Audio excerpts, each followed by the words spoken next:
What a shocking semi-final one. Look, I feel like it's fun to try to predict who gets through, but I don't think anyone could have predicted that outcome to an extent, because there was talks for a while of Belgium not getting through. Certainly in my reaction analysis on my other channel, which I had just released, if you want to go check it out, I was saying about how I didn't think this would qualify and it would take a lot of work for it to qualify. Needless to say, the odds had it as fifth to be winning.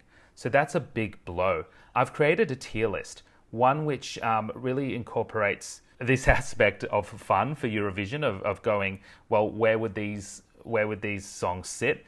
As a music teacher, I do want to explain a little bit about how these songs were for me and what I think about them.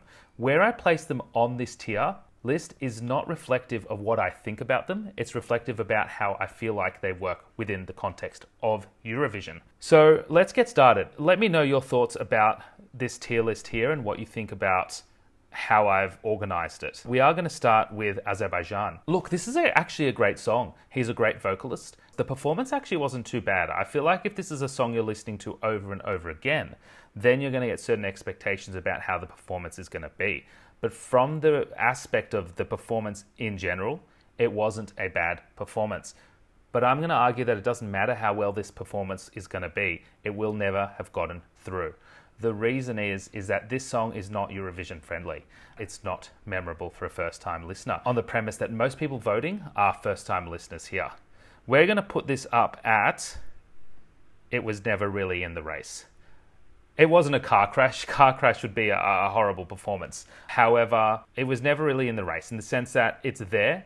It's an NPC. It just exists. The melody is too difficult to remember from a first time listening. This belongs in a coffee shop. You know, maybe in a club you're going to hear it. This belongs on the radio. It's a good song with complex melodies which are very hard to remember.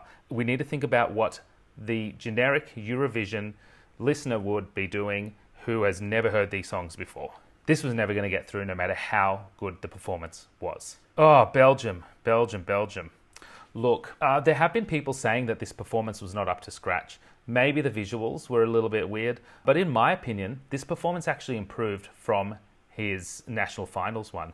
My reaction analysis that I did was to the national finals one, and the points that I brought up about this being difficult to actually get through was the fact that he's tackling a really difficult style of music. Something which has failed time and time again, which many people have tried in the past, this trance, this electronic style of music, because every instrument that we hear is synthesized. And in the studio version, of course, there's lots of post-production on his voice, pitch correction, there's post-production to make it feel like he's part of that electronic feel. His national final performance wasn't great. The reason is because he had too much of a human quality. So contrary to what we really usually like to hear as human qualities, we needed him to be less human. Unfortunately, the beginning of his song in the performance was a little bit weak, that lower register. However, I think he improved. He improved because the biggest problem was holding notes with a vibrato. We don't want that. You need to hold that straight without any pitch wavering. And he did that. Those higher notes, all of them. I think this was a great performance. I'm shocked that it didn't get through. The reason why I'm not a fan of the song is it's not my style of music. I'm skipping it when it comes into the car. That doesn't mean that I don't think it should get to the final.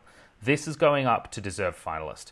It is a deserved finalist. It should have gotten through. The performance wasn't bad. It was just lost within everything else. But it's gone. And it was his birthday. RIP. Croatia. Look, if there was any performance out of the 5 that didn't get through, which was the best performance, in my opinion, it was Croatia. His vocals were immensely, 400 million times better than his national final vocals. And not just that, the staging was pretty good. It was a little bit chaotic, and the song is chaotic in itself.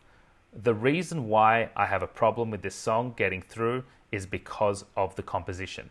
The performance was great. This song was never going to get through.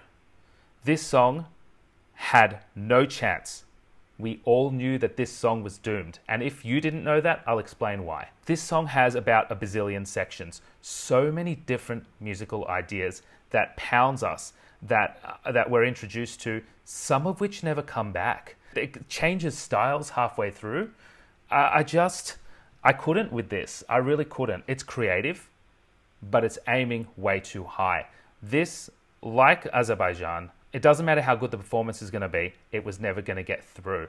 For a first-time listener, this is not memorable. There are too many sections, there are too many musical ideas. It was a mess. It was just a mess. I feel like it does have its niche, it does have its fans. It's got its place. Its place is in the semis, it's not in the finals. Cyprus. This was a little bit of a shock as well. I feel like the studio version is actually really good of this. It's really captivating. The use of his vocal tone and qualities work really well in the studio version. I feel like what let this down though was the overall performance. And this song itself could have been better through a better vocal performance. I feel like that was really what let it down. I was shocked that it didn't get through. I really thought it would have, but that's because some of the other weaker ones did get through. Cyprus is going to go on to borderline, could have gone either way, because it's just how it was. It's I don't think it belonged in the semis, nor do I think it belonged in the finals. This, unlike Azerbaijan, unlike Croatia, the song itself could have been in the finals. The performance is what was an issue. That's just how it is. Finally, Slovenia. Slovenia is kind of the opposite of Croatia. Hey, Croatia had so many different musical ideas and sections, whereas Slovenia hammered one melody over and over again to the point where we kind of fell asleep. I get the message behind it. I understand. It's a very sweet message, but it doesn't hit me. It doesn't hit me because the song is boring. Like, I'm sorry. It's boring. It does have a build, but it's got a lack of build. The build comes a little bit too late. The melodies themselves within the verse and the chorus, it is just repeating the same melody over and over again, essentially. And that's what may have made people fall asleep on this quite literally.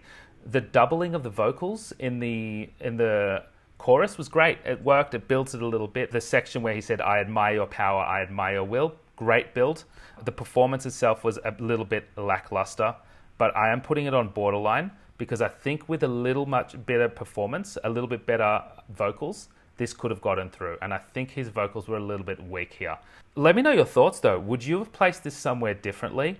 I understand every song has its own kind of cult following, but we need to start thinking about how would a first-time listener approach this, remembering most people who vote are first-time listeners. Big happy birthday to Red Sebastian. Oh, Eurovision wasn't ready. I'm saving this one for one of the semi-final two entrants, which is not going to get through. Join me for that one. See ya.